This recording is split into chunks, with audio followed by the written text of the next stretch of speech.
George got it forward. I'll have it backwards. Dan, you go with the To the sideways side. look. Right? Yeah. Yeah, and there we go. This And way. we'll have everything covered.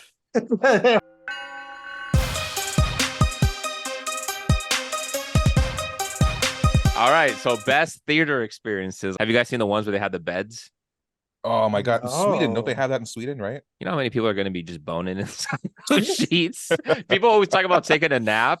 People take Uh, naps in chairs. There's a reason why they're bringing those I seats. mean, people bone in chairs too, man. Yeah. Well, that's That is that's the true. thing. You have to. That's when you go on like a Tuesday first showing of the worst movie that's out that weekend. So you guarantee you got the full theater to yourself. No one can hear you snoring. The Wait, we're sitting in snoring. this. Yeah, we're Yes, snoring. snoring. That's it. Those are the only loud noises we're making in a movie theater. Yeah. Snoring. So on So, that note, welcome back to Not a Strong Start, a podcast by filmmakers who talk movies, television, and call each of our sounds that we make very loudly snores. I'm your host. I can last. I am not your host. Show me the money. And I'm gonna be your third guy. I want to be a producer. You should do the entire episode now just singing like that, like it's a Broadway show. But in this week's episode, we're going to be talking about the state of the box office. But first, we're going to hit them with the current event. Major studios are dropping out of Comic-Con and presenting at Comic-Con. And we have so far, I believe we have Sony, Disney, Netflix, HBO, Universal, and we still have time between now and Comic-Con, so we don't know if anyone else might drop out. But what are you guys' thoughts on this? They weren't even like some of the first big ones. I don't know if you guys like know Sideshow Collectibles, who makes like all the statues and stuff. They dropped out? They dropped out way early on. Ooh. This was probably like the first year or so after COVID when Comic Con first came back. Anyone who's gone to Comic Con knows Sideshow because they're the biggest center booth on the floor. They take up the most space. They are the spectacle.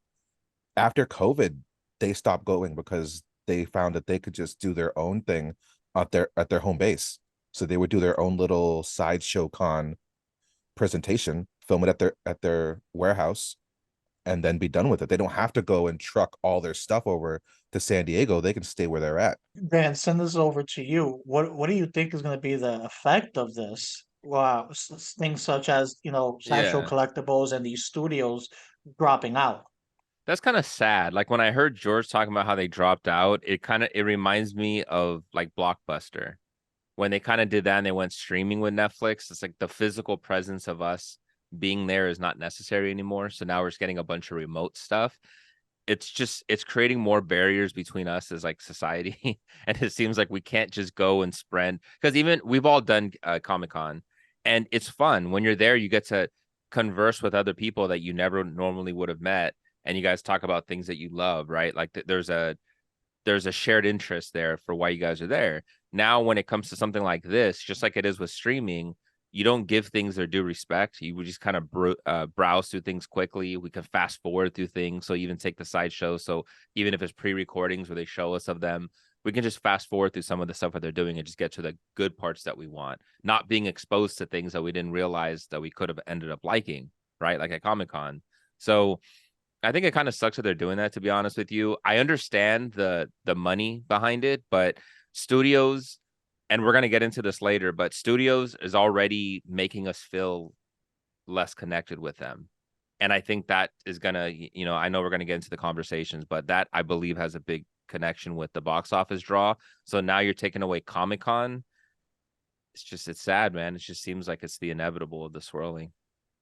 Right? Imagine Hall H. Hall H is always the big draw where it's like, all right, what's the big announcement? What's the big trailer? There's going to be nothing now. There's no reason to wait in that line. Oh, excuse me. There's no reason to wait in that line anymore of like camping and chaos. Which honestly, like I remember being in Hall H once, and like I near the line, and it was sucky, but it was interesting. Like you said, like, talking to those people, you're meeting people that you would never meet from across the world, not just like in that town, but like all over the world. People come together to share this love for these fandoms or these new things that they are going to explore and experience, and to just lose that, it really stinks. Yeah, and we actually there was another convention more on the video game side of thing, E3. they was experiencing the Yep. same thing. A bunch of these companies were dropping out, until they pretty much had to cancel the event, the most recent event that they have, and they've already, I believe, canceled next year and most likely canceling the year after. Pretty much the consensus is E3 is dead.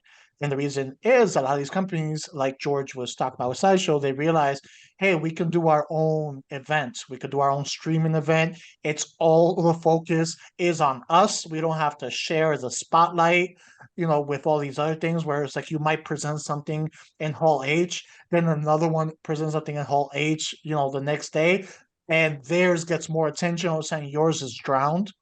So on the business aspect, I get why they're doing this, the ease, the focus of all these things, but it is going to negatively affect, Comic-Con overall. I think it might lead to Comic-Con having to shift or die like E3 did. Positive end of thing, because we like to look at some of the positive aspects of this, is maybe in the end this might shift Comic-Con back to its roots and put a higher focus on the comics, the artists, the writers, you know, have those be your major presentations over the movies. You might have to go smaller, you might have to reduce ticket prices or things like that, but do, Comic-Con, put it through the comics themselves. That's the positive aspect of it, I think, in the end. It is, and I could see it coming back. Maybe they take a 5-year hiatus, and then maybe they start to come back to what it is, that we see now. Because take streaming services, everybody branched out thinking they could do their own, and they think, well, we keep more bottom line even if we have less ticket sales, right, or less subscribers. But then you realize you have less of an audience, and the whole point of what you do with Comic-Con is exposure. So even though some of these bigger companies can host their own, they're not going to pull in the same numbers that Comic-Con was pulling in. And we see that with the streaming services where they struggle to get the subscribers. So you start to see some of them partner up again. And it just seems inevitable again that even though we broke away from cable television, we're kind of going back there again because they force you to have to sign up with these, and you see some partnering up, and sharing content and licensing and distribution. You could see something similar again with Comic-Con, because if the big draw is Marvel, sure, Marvel can hold their own. They're not going to get the same number of ticket sales, but they can hold their own. But all the other companies, they're not going to be able to do anything near that. And it just seems eventually they're going to realize that and probably come back together again. Since you touched on ticket sales, perfect way to kind of get into things here. How do you all view the overall box office right now? Uh, what is the current status in your opinion? And we'll start with you on this one, Dan.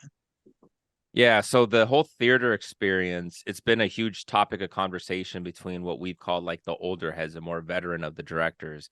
And, we've talked about this on past podcasts before, where it feels like there's the current crop of new filmmakers are tailoring content more towards streaming services and televisions and, your phones or your iPads. So it feels like some of the filmmaking techniques that they use feels like it's formatted towards that. It doesn't feel so big and open world where you necessarily need surround sound and Dolby sound, right? We're getting a lot of streaming content stuff. So I believe the box office reflects that. People aren't going to the movie theaters like they used to. It's not becoming the huge experience like it used to. I know for me, myself personally, I haven't gone to the movie theaters nearly as much as I used to. But a lot of it is not because I don't want to. It's just because movies tend to come out so quickly, and then the quality, the content is just not as great. So I think there's a reflection of that with the box office, where it's unfortunate that so many of the bigger the tentpole movies are coming out, and it's so dependent on what their box office does, whether they get a sequel or not, that it helps influence the writing. And we see that as well. So I don't think the box office is in a great spot. It seems like we hear more about movies that are not meeting their expectation than the ones that actually are. Before, we used to get a lot of surprise hits. We don't get those as frequently as much anymore either. Sure, we'll get maybe a handful each year, but it doesn't seem to be as much as it used to. I think also the movie viewer has changed over time. I think back of when I was younger, and it goes to kind of what you were saying, Dan, of the sense of like the streaming aspect, and movies are coming out so quick, people might not go to the theater. They'll just wait for it to come out on their TV to watch it.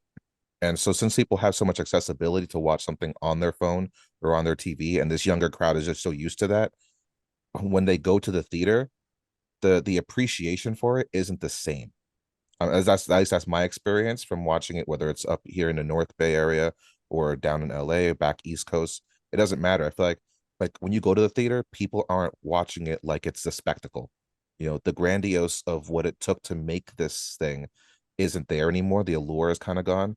So people go there as more of a hangout spot as opposed to like really truly experiencing and diving into this thing that they're about to watch. So it's like it's just a thing, you know. It's not the adventure anymore that it used to be. You go to watch Indiana Jones, it's like, oh man, like I'm in this. That ball's chasing me, you know.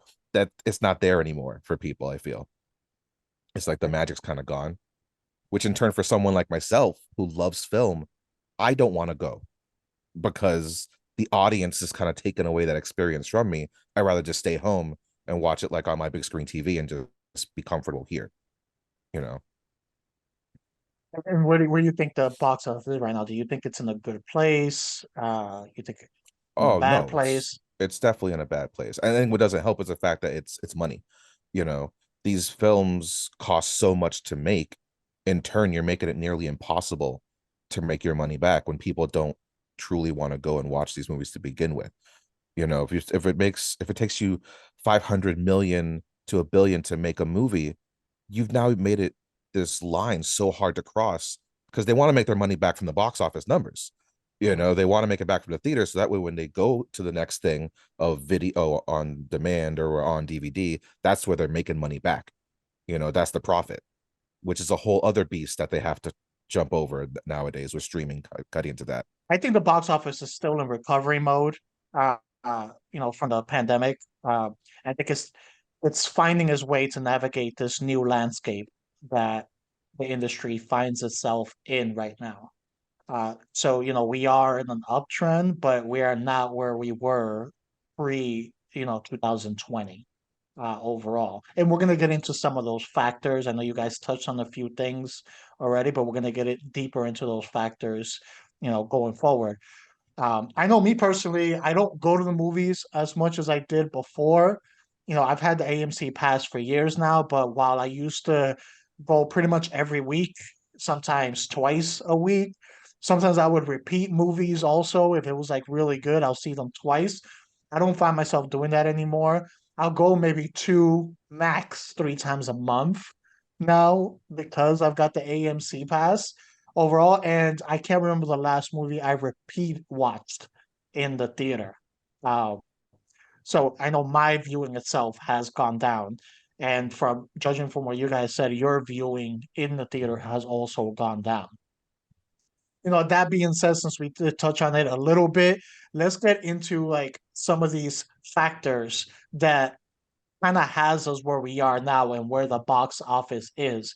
Because it's one thing to look at the numbers and compare, like this movie did this now, while this movie back in 2017 did this. You can't compare those one to one because there's so many other factors that influence this. And you need to put all that into context to truly see, is this movie a failure or a flop or doing worse because of its quality, or is it just the environment now that's causing it to have a lower bar than what the other movies did? So, with that being said, I want to throw the first one out there for us to discuss the effect of the pandemic to what the box office is now. We'll start with you on this one, George. How do you feel that factor influenced where it is now?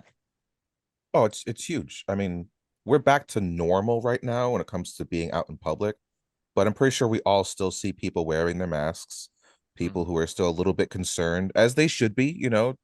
It was quite a heavy thing to deal with where the whole world was kind of just going away. You know, it was like the snap we were experiencing. And so in turn, it's like it's going to be hard to convince people to get inside of a tight room and sit next to a stranger for like about 2.5 hours, which that's something to put into effect. Movies aren't like how they used to be. We're not at that hour and 45 marker anymore. Now it seems like 2 hours plus is the staple. It's like, I don't like people, and I don't wear my mask anymore. I'm not afraid of getting COVID or anything, but it's just like, if I don't want to be next to a person for 2.5 hours, imagine the person who's afraid of getting sick. They definitely don't want to be in that room with those people, those strangers.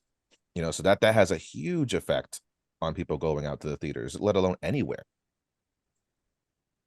And before we get your answer, Dan, just to throw a little context out there for our audience, you know, pre-pandemic, from like 2015, 2019, the overall box office domestically within all the movies, were 11 billion plus per year is what it was averaging from that time frame.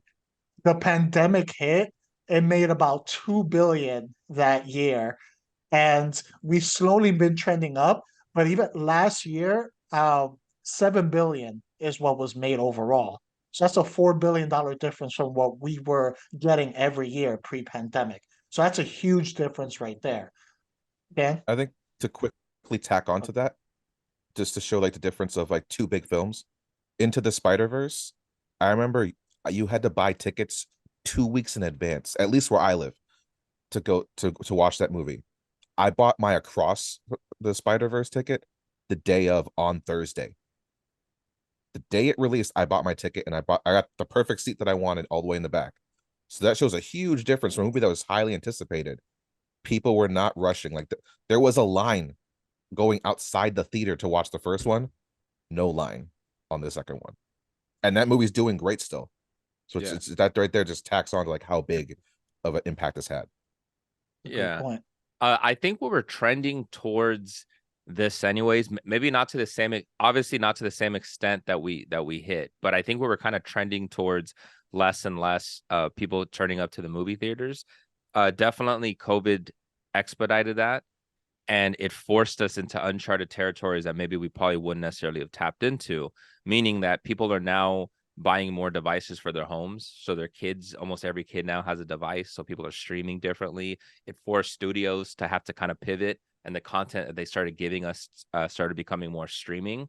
So we as people have gotten more desensitized to some extent with the whole home experience and just being able to sit down and watch this content. So we've gotten used to doing it. And when you've been doing it for about 2-3 years now, it's no longer just like a small temporary thing. It's now become permanent habits that we've been doing, and people have gotten comfortable.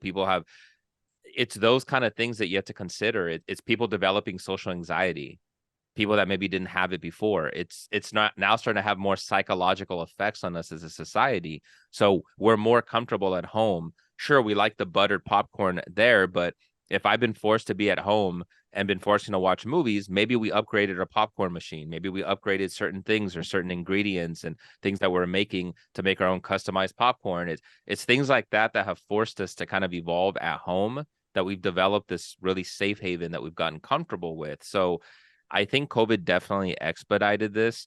It also made a lot of like what you were talking about, George, where they need to make a certain amount of money. A lot of movies were missing that. So studios were like, okay, well, we're going to start giving you less budgets. We're going to start cutting budgets of certain movies. And then it became exaggerated, whereas all of their Hollywood movies were ridiculously well spent. Then they have a bunch of like lower budgeted movies. And then like that middle budget tend to have kind of gotten lost. And it becomes like a huge gap between the two. You guys bring up some good points. One that I didn't even think about, George, that you brought up is the difference in what is I guess, the average length of time of a lot of these movies that are coming in. So now you're asking for a bigger time commitment in these theaters, and especially if you have people who have, families, they have certain commitments, they work during the week, you don't want to spend a huge chunk of your weekend, which is your only free time, in the movie theater for 3 hours. On top of that, you also got the 30 minutes of trailers on top of that. So now you're looking at 3.5 hours. I know with AMC, if my start time for the movie is 7:30, I'm getting there at 7:55, and I sit just in time to end the last trailer because I know that's not when they're going to start, and that adds on to it. And then, Dan, you also brought it. I feel one of the things that the pandemic did is it accelerated the jump to what streaming is doing right now. It was forcing companies to pivot with the movies they already had done and like, what are we gonna do? We spent so much money in this movie, releasing in the theater, it's probably gonna fail. Even the Christopher Nolan movies such as Tenet that struggled, in the theaters. So it forced the streaming window, the theater to streaming window has heavily decreased, where sometimes these movies are making it to streaming within a few weeks. Before I remember if you missed it in the theater, you would have to wait months. And if the bigger the movie is, you might have to wait 6 months before you can get that DVD. Never mind like the streaming aspect of it. Because then with the streaming, before if it was just Netflix, you might have to wait for them to get streaming rights, which might be even further. So these streaming licensing and the theater to streaming window has decreased so much. I've heard so many people, including us, where it's just like, I'm not 100% about this movie. I'll wait for streaming. And watch it like a month after. For example, I think Fast X made a lot of money in the theater recently. I think it was less than 2 months. It's already on streaming. I think it It's was already, 3 weeks, right? It was like yeah, digital or something, 3, 4 it was weeks. real quick. Yeah, video on demand. So that makes people less inclined to prioritize going to the theater because you can easily just wait and watch it in comfort. So I think those are some really good points, that you guys brought up. I think another thing that people don't talk about, and I want to know you guys' thoughts on this, is uh, the recession. We're currently in a recession where there's no time frame of when this might end. Things are still kind of shifting. So with George mentioned the price of going to the theater and the tickets and the food, especially if you have family. Now you're talking even extra on top of that. Uh, People are prioritizing a little bit more of like kind of where they need to send their money. And it's if it's like, hey, I've got these bills to pay, or I've got this like, outdoor adventure to do, or I can spend just that much money in the theater to sit there for 3 hours and maybe not enjoy the movie. And people are probably picking and choosing someone that maybe went, twice a month to a movie, might only go once every 2 months now as a luxury. What do you guys think? Oh yeah, so it's like think about when Black Widow came out. You could have watched it for $30 on Disney Plus. You got a family of four. It's like that's an easy decision. You're not paying $12 for each ticket. That's like what, $48? I'm doing quick math. I could be very wrong. Plus taxes. Then you said popcorn, snacks, the drinks, all that stuff, the gas it takes to drive to the theater, all those things. I'll pay the $30 and just watch it here with my family where I'm comfortable and they can have whatever they want to eat from the refrigerator. Everything's taken care of. For me, like I have my wife. It's just the two of us, but that's still enough where it's like, and she doesn't want to go to the theaters anyway. So if we could stay at home and it's so much cheaper that way, yeah, there's not even a decision. I don't have to drive. I could be in my pajamas. Yeah, okay, we're not going out. See, now I don't have to sneak the snacks in. I can just make them at home and then bring them. Easy enough, man. Oh, you sneak? We're blatant now. We don't even Right? care, man. I came in the other day with a full bag of like groceries and walked into the theater. They don't even care. They don't even care Nah, anymore. man. They don't care. They're like, you're here? Okay, good. Thanks for coming in. Yeah. Be like, oh, what do you want to see? But hold on, I'm still chewing. Yeah. Yeah. Like these last couple of years, inflation has gone up like 10, 11%.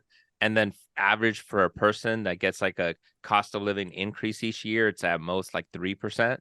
So like we're at a huge disadvantage. So yeah, we have to get very strategic on where we place our money at and where we're spending our stuff. So that's why I say, like what you were talking about, George, about the cost of the driving, the cost of the snacks, like that stuff adds up on top of the movies. And then when we're just getting subpar films, like when you're spending that kind of money, like before it didn't bother me as much, I guess, when I had less expenses.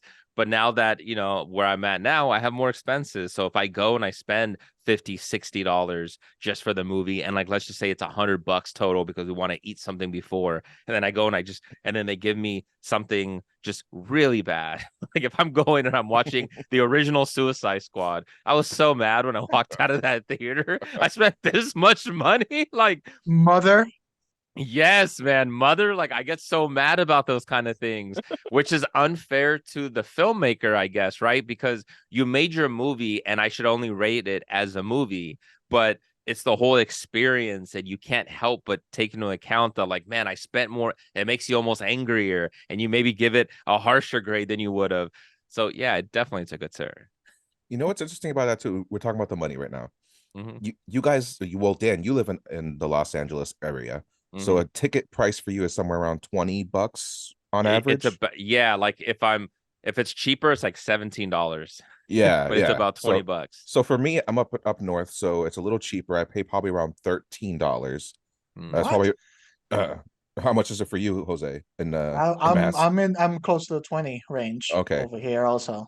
We've had a decrease in just the amount of movie screens that we have across the country. I believe there's been over a 5% drop of movie screens available and active since 2019. I think we've lost over, when I was looking at the numbers, it was over 2,000 screens less now than we had in 2019.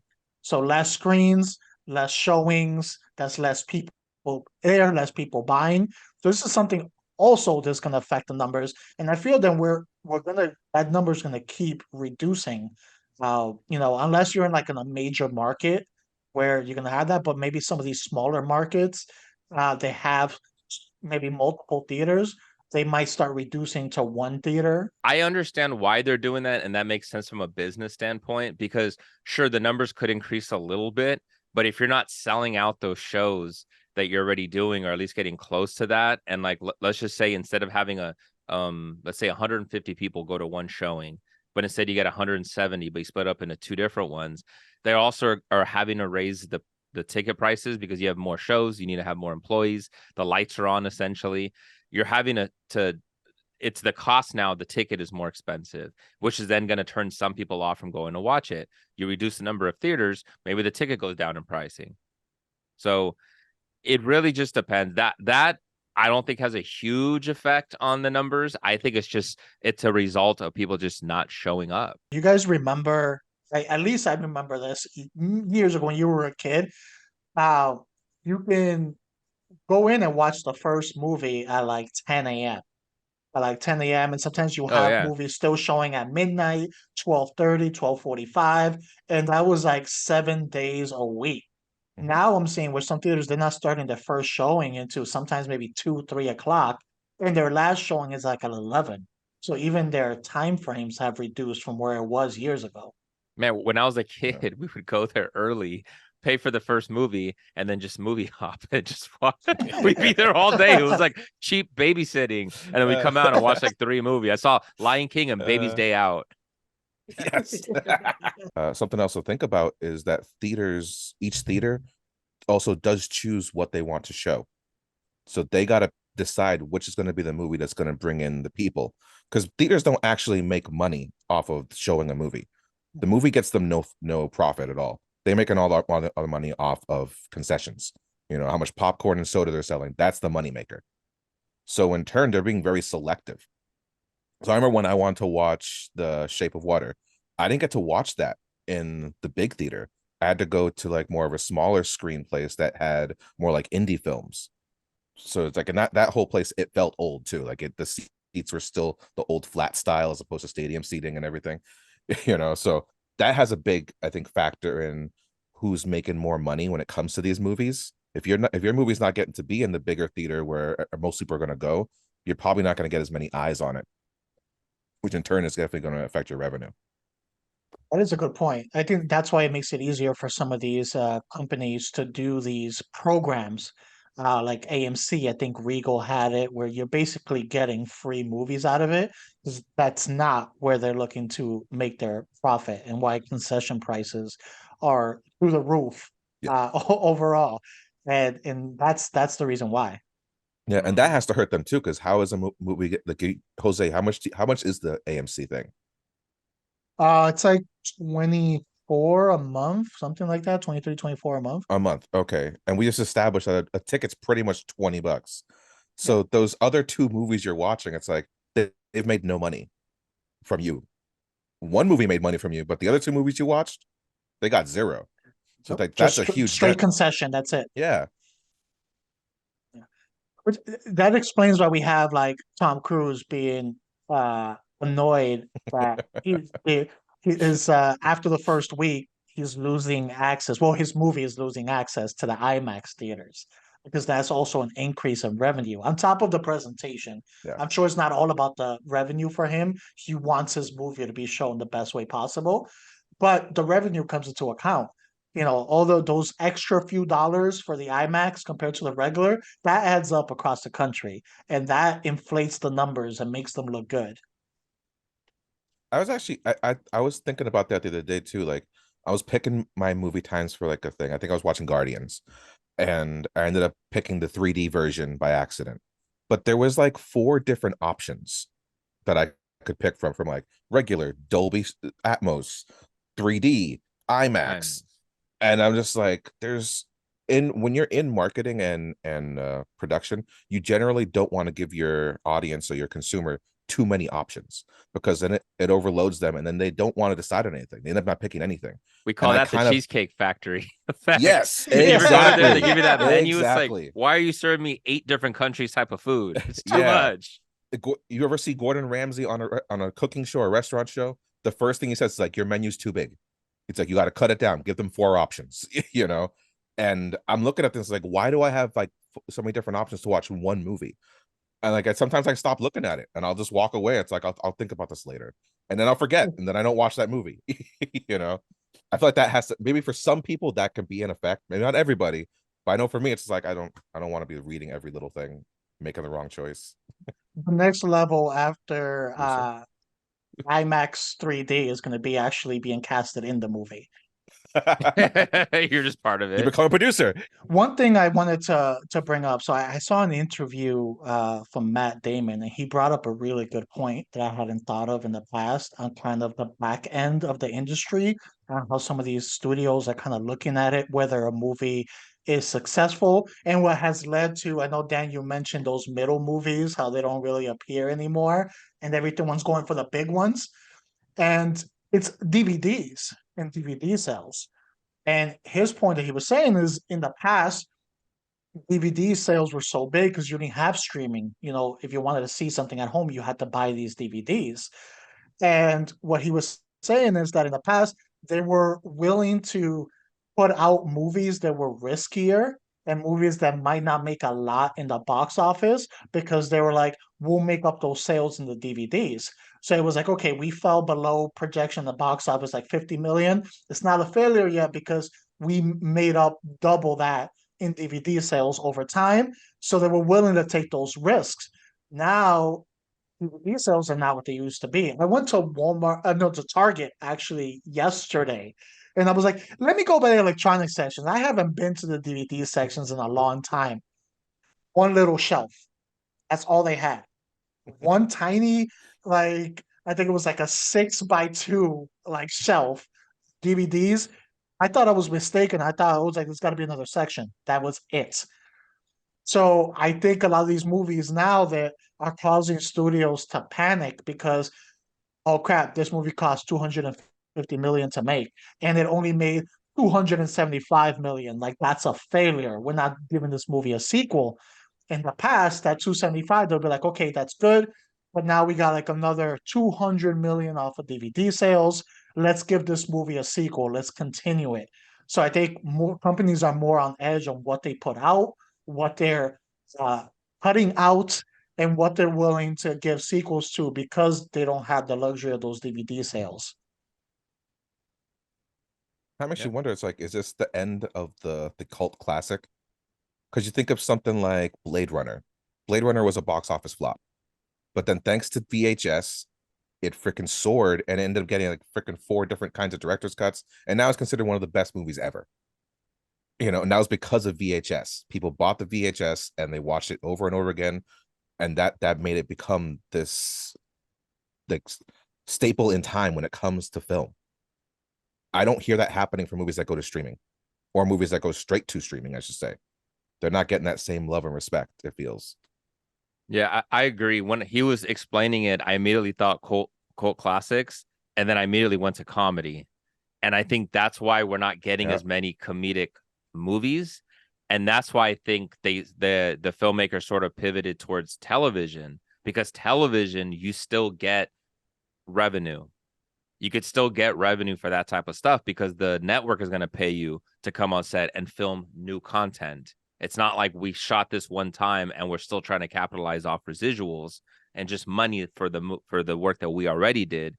There's now promised continued work moving forward, and you can negotiate higher salaries and still make money that way. So I think they've just pivoted to television, which is why we're probably getting a lot more television shows than we've ever before, and why movies are starting to kind of trickle down a little bit. There'll definitely have to be an adjustment. As you know, we talked about how prominent streaming has become overall, but as prominent as it is, as the writer strike is showing, as possible other strikes will show, they still haven't nailed down how the streaming to financials aspect of it, now that it's so big.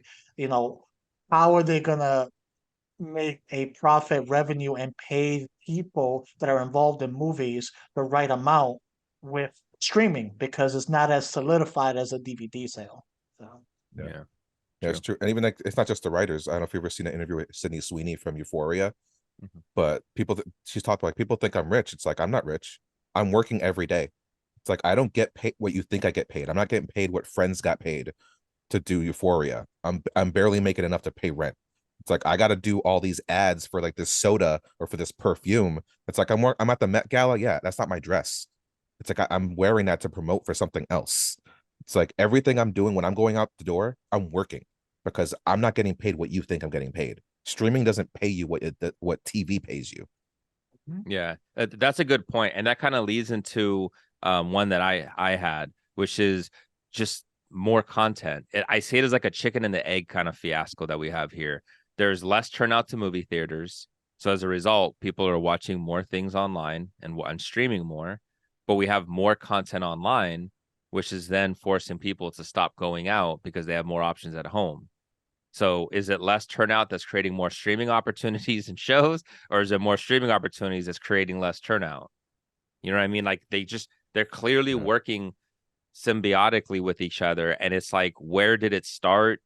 Who's to say? I mean, it feels like more content, because before, we've talked about when you would go to Blockbuster, it's like, am I going to rent one of these 3 movies?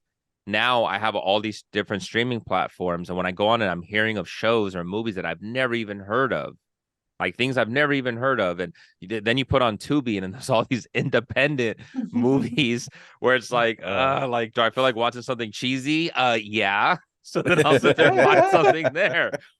But then that's what it's becoming, is that there's just so much content, like it's overly saturated. So now I don't have a desire to go to the movie theaters and watch it, because as you said, I can just wait 3 weeks or a month and boom, magically there it is, and I can watch it. It's crazy you say that with and you are correct, the influx and the increase on all the content that's going to streaming, because it's the exact opposite of what we're getting in the theater. Like, back 2019 pre-pandemic, there was 792 movies released in theaters that year, almost 800 movies total. Last year we saw 449 movies, almost half of it. The last time there was that low of a number was 2002, like pre-pandemic. Last time there was that was 2002. So that means the content for theater themselves has been cut in half. While streaming, it's every week there's a ton of things coming out. Might not all be quality, but it's out there. Which again goes with what George was talking about with Sydney Sweeney's salary, because back then, Friends, you had a network. It was a lot more of an elitist mindset in terms of television. They controlled what we saw in television, which means they had far fewer projects. So they had more salaries and there was more power that the actors or the creatives behind these shows had. Now there's just so much content. There's so much. So naturally there's going to be a saturation of salaries. And that's what we're seeing. So something we haven't even talked about yet is also, which has existed for a while, is the idea of people pirating these movies. I mean, that's happened since back in the day when the first handheld camcorder popped up. but I'm pretty sure we've all seen people are torrenting things. That's a part of the streaming thing. You're streaming something that someone else recorded or downloaded because there's leaks and everything. That has to have a huge impact. I know myself, I may have seen a free movie here or there from a thing or whatnot, because I was at a friend's house. But it's like it's an option. And when you have that option, it's like, well, yeah, I can go to the theater today for this movie that just came out, or I could just watch it at home because it's free. Or I could just watch it at Dan's house when I go over when he shows me the illegal movies that he has stored. George, don't put me on blast. The weird thing with that is like I remember pirating being so big. And then I feel streaming actually reduced pirating because people were still getting that on streaming on a better quality. They can still enjoy it at home. Then I feel with so many everyone wanting to do their own streaming service and then overall pretty much making it that it's as expensive as cable if you want to watch everything, and everyone increasing their pricings on streaming. I've seen so many people being like, I'm going back to pirating. I'm going back to pirating. Yeah. I'm canceling my Netflix. I'm not dealing with this. So I think the streaming service actually pushing people back to pirating after it had kind of settled down. Uh, Literally this morning, I was on Twitter and someone on a tweet released the entire Flash movie. The Flash on a tweet. I didn't even know you could put a 2-hour video in a tweet, but it was there in a tweet played the entire movie, good quality too. And I was like, wow. Now, this movie is struggling at the box office right now, heavily. Whether it's justifiable or not that it is struggling, that's not going to help because a lot of those people are just going to watch it on there and be like, I saw it. I don't need to go to the theater. People have been doing this since the 80s. Like, we had like the dual the VHS player. So you would rent it from Blockbuster, pop it in, and you hit record on the other one. And you tape over the little square so that we can record over it. Not that I've ever done that. Not that I've ever done that. But my dad has.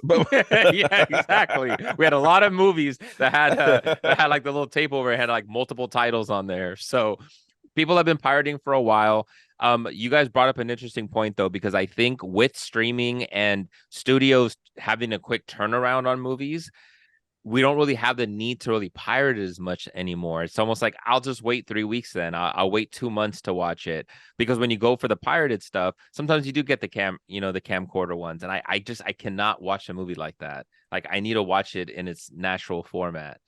So, sometimes it requires waiting a little bit, but then they do like those Oscar screeners. Oscar screeners are constantly getting leaked online, and you're able to get like the high definition, quality movies. This goes to show that, there's so much beyond the numbers. So if we're going to look at how a movie is doing now and compare movies from now to the past, we have to look at all these factors and kind of put that into the conversation as possible reasons why a movie might be performing worse than previous movies beyond just the quality of the movie. Because I've seen movies that are just, decent, good, not perform well. A lot of these factors also apply to it. We've had $1 billion movie this year, but we've had a lot of good movies come out this year. Thank you for watching another episode of Not a Strong Start. You can like, subscribe, comment, share the YouTube channel, Not a Strong Start. You can listen to us anywhere you listen to your podcast. You can follow us on Instagram and Twitter, Not a Strong Start. I am your host, I Can Last. You can follow me at King_Sangre. I am not your host. Show me the money. You can find me at This Is Mi Nombre on Instagram. And I want to be a producer. And you can follow me at Nicolopoulos. Yes, you can.